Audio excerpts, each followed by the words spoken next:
महामानव डॉक्टर बाबासाहेब आंबेडकर यांचा फोटो फाडल्याप्रकरणी जितेंद्र आव्हाडांनी महत्त्वाचं वक्तव्य केलेलं आहे। मी माफी मागितलेली आहे, पण भाजप माझा वापर करून मनुवादाला लपवू पाहतंय असा आरोप आव्हाडांनी केला। मला फासावर लटकवा, पण मनुस्मृतीचा विरोध मी करतच राहणार असं आव्हाड म्हणतात।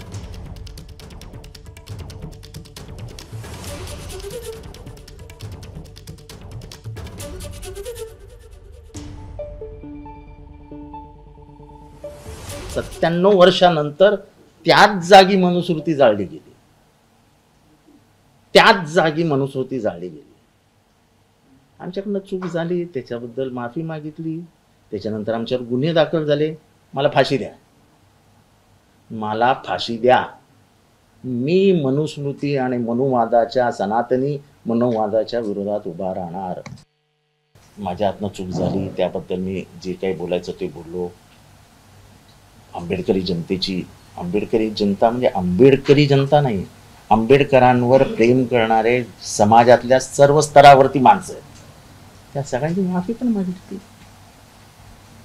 कोश्यारींनी माफी मागितली होती का जेव्हा ते महात्मा फुलेंबद्दल बोलले होते? चंद्रकांत पाटलांनी माफी मागितली होती का जेव्हा ते शिवाजी महाराजांबद्दल बोलले होते? ये 12 साल के बच्चे क्या करते होंगे याचा अर्थ काय होतो? मग त्यांना कोण बोलायला गेलं नाही बीजेपी वाले की तुम्ही क्या बोल रहे हैं ज्योतिबा फुले के बारे में? एबीपी माझा, उघडा डोळे बघा नीट।